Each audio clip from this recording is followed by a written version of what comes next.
अस्सलाम वालेकुम। तो गाइस क्या हाल चाल है, उम्मीद करते हैं आप सब ठीक होंगे। और आज हम आपके लिए वीडियो लेके आए जी कि यूके का वीज़ा, विजिट वीज़ा किस तरह से अप्लाई कर सकते हैं।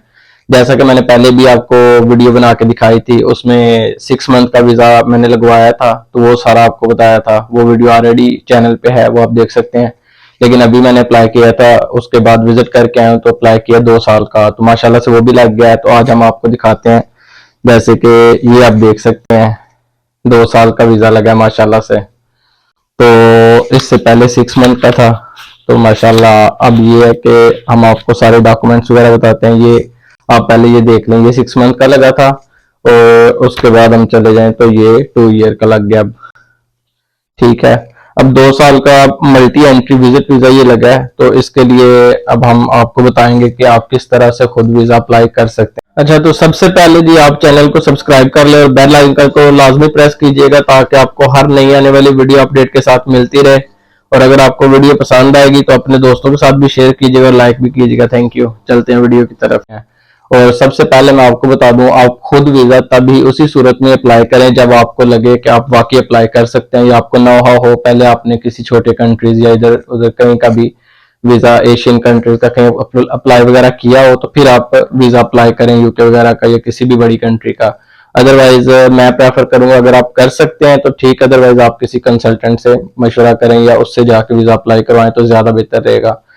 मैं आपको, अगर कोई खुद अप्लाई करना चाह रहा है तो मैं उसको सारा गाइड भी कर दूंगा साथ साथ के कौन से डॉक्यूमेंट्स लगे हैं या जो जो भी चीजें हुई हैं, वो सारी चीजें मैं आपको इस वीडियो में बताता हूँ। तो अच्छा जी, सबसे पहले तो हमने फॉर्म फिल करना होता है, वो है ठीक है। उसके बाद हम आपको बताते हैं, अगर तो आपने कहीं विजिट किया हुआ है पहले किसी और कंट्रीज में, तो वो बहुत ही अच्छा है। अगर ट्रैवल हिस्ट्री आपकी है तो आपके जो डॉक्यूमेंट्स लगेंगे कि आपने लाइक जो भी आपने कंट्री ट्रैवल किए हुए हैं ऑलरेडी, उनकी आपने सारी पासपोर्ट की कॉपीज, फर्स्ट और सेकंड पेज की भी कॉपी करवा लेनी है, और उसकी जितनी भी एंट्री एग्जिट वीजा स्टैंप्स जो भी है वो सारी कॉपी करवा लेनी है। उसके बाद आप एक ट्रैवल हिस्ट्री डिटेल प्लान बनाएंगे। कवर लेटर आपका अच्छा होना चाहिए जिसमें हर चीज मेंशन होनी चाहिए।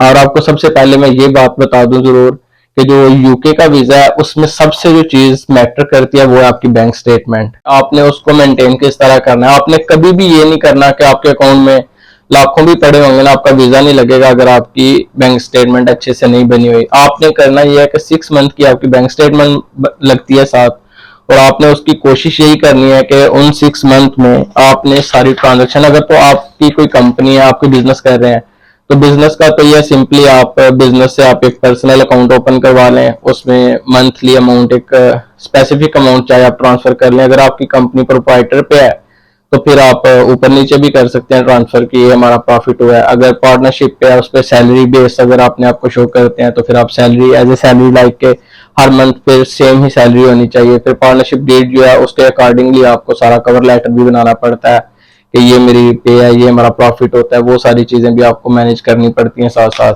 ठीक है, वो एक मैं अलग से भी उस पर वीडियो बना दूंगा कि किस तरह से आपने बैंक स्टेटमेंट बनानी है। लेकिन अगर आपने खुद अप्लाई करना है तो वो फिर कांटेक्ट कर लीजिएगा, मैं आपको गाइड भी कर दूंगा कि किस तरह से आप अपनी बैंक स्टेटमेंट बना सकते हैं। ठीक है। उसके अलावा बाकी जो आप एडिशनल डॉक्यूमेंट्स वगैरह साथ लगा सकते हैं, उनका मैं आपको बता देता हूँ। मैंने एक लिस्ट बनाई है, ठीक है। और एक कवर लेटर अच्छे से तो वो तो बनाना ही बनाना है, ठीक है। उसके अलावा नेशनल आईडी कार्ड हो जाता है, ट्रैवल इंश्योरेंस आप लगा सकते हैं। वो जरूरी नहीं है ट्रैवल इंश्योरेंस, अगर आपका दिल करे तो आप ऐड कर सकते हैं उसमें, ठीक है। उसके अलावा होटल बुकिंग, अगर आपका उधर से कोई स्पॉन्सर वगैरह है आपको, फिर तो आप उसको सिंपली स्पॉन्सर ले लें किसी से। अगर आपका कोई भाई है, कोई जानने वाला रिलेटिव है, तो वो स्पॉन्सर ले लें। अदरवाइज आपको होटल रिजर्वेशन करवानी पड़ेगी, फिर फ्लाइट रिजर्वेशन करवानी पड़ेगी। ये तो जरूरी चीजें हैं इसमें, ये तो होनी ही होनी है। उसके अलावा अगर आप मैरिड हैं तो मैरिज सर्टिफिकेशन लग जाएगी उसके साथ, एमआरसी जिसको कहते हैं। फिर उसके अलावा आपकी फैमिली एफआरसी लग जाएगा। अगर तो आप शादीशुदा हैं तो लाइक अपनी बीवी और बच्चों के साथ जो एफआरसी होता है वो भी लग जाएगा, और जो पेरेंट्स के साथ और सिबलिंग्स के साथ एफआरसी होता है वो भी साथ अटैच होगा।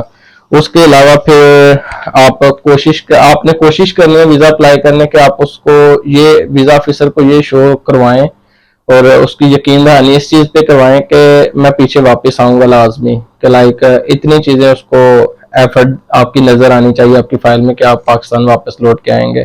लाइक अगर आपके वाइफ और बच्चे हैं तो आप उनको फर्स्ट टाइम अप्लाई ना करें, आप अकेले अप्लाई करें। तो उसके अलावा हम चले जाते हैं बैंक स्टेटमेंट का, आपको बता दिया 6 मंथ की होगी। उसके अलावा अगर आपकी प्रॉपर्टीज है आपके नाम पे तो वो भी अच्छी चीज है। आप फर्द वगैरह लें उसको जाके तो सिंपली कचहरी से उसको इंग्लिश ट्रांसलेट करवाएं, उसकी नोटरी पब्लिक करवाएं, स्टैंप वगैरह करवा के वही 100-200 स्टैंप के लेते हैं कचहरी वगैरह से, वो कर देते हैं ट्रांसलेशन उसकी। तो वो साथ उर्दू में और इंग्लिश में दोनों को स्कैन करके साथ लगाना है आपने, ठीक है। उसके अलावा अगर आपके नाम पे कोई गाड़ी है तो वो हो जाएगी। बाकी बिजनेस अगर है तो बिजनेस बैंक स्टेटमेंट, अगर एज ए जॉब कहीं जॉब कर रहे हैं तो फिर खाली जॉब की ही लगेगी। अगर आपकी कंपनी अपनी है उसमें सैलरी ले रहे हैं फिर भी दोनों कंपनी की और पर्सनल भी लगेगी। लेकिन अगर आप किसी भी कंपनी में जॉब कर रहे हैं उसके थ्रू वीजा अप्लाई कर रहे हैं तो सिर्फ फिर आपकी ही स्टेटमेंट लगेगी, कंपनी से एनओसी जस्ट आपको लगेगा, ठीक है। उसके बाद टैक्स डॉक्यूमेंट आ जाते हैं। तो टैक्स डॉक्यूमेंट नेसेसरी नहीं है, लेकिन अगर आप लगाएं तो बेहतर है, ना भी लगाएं तो वीजा लग सकता है इसमें, ठीक है। बाकी जो कंपनी डॉक्यूमेंट्स होते हैं, पार्टनरशिप डीड, अगर पार्टनरशिप है कंपनी तो उसके साथ पार्टनरशिप डीड लग जाएगी, और अगर नहीं है तो फिर उसमें तो पार्टनरशिप डीड होती नहीं। जो चैम्बर ऑफ कॉमर्स का सर्टिफिकेट होता है कंपनी का वो लग जाएगा साथ, जो आपका कार्ड होता है चैम्बर का वो लग जाएगा।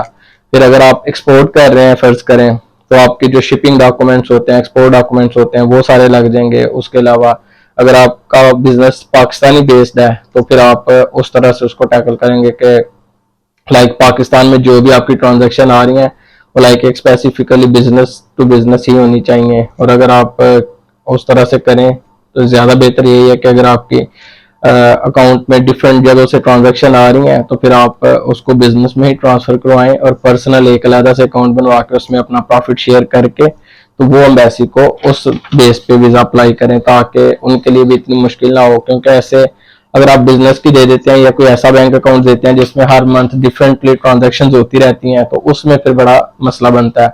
तो बाकी अगर आपको कोई भी चीज पूछनी हो आप इस वीडियो में पूछ सकते हैं, या मेरा व्हाट्सएप नंबर दिया गया हो मेरे चैनल पे, उधर से नंबर लें और राब्ता करके पूछ लें, मैं आपको गाइड कर दूंगा इंशाल्लाह। बाकी पहले भी मैंने कहा है कि वीजा अगर आप खुद अप्लाई कर सकते हैं तो फिर ये कीजिएगा, अदरवाइज आपके लिए बेहतर यही है कि आप किसी कंसल्टेंट के थ्रू करें। और कंसल्टेंट का नंबर भी मैं आपको दे सकता हूँ, बड़े अच्छे हैं, फैसलाबाद से हैं माहिल भाई, तो मैंने भी उन्हीं से कंसल्टेशन ली है। तो बाकी आप अगर खुद वीजा अप्लाई करना चाहते हैं तो वो आपकी मर्जी है, अदरवाइज कंसल्टेंट से करवाएंगे तो ज्यादा बेहतर रहेगा। तो बहुत शुक्रिया वीडियो देखने के लिए, जज़ाकल्लाह खैर, थैंक यू।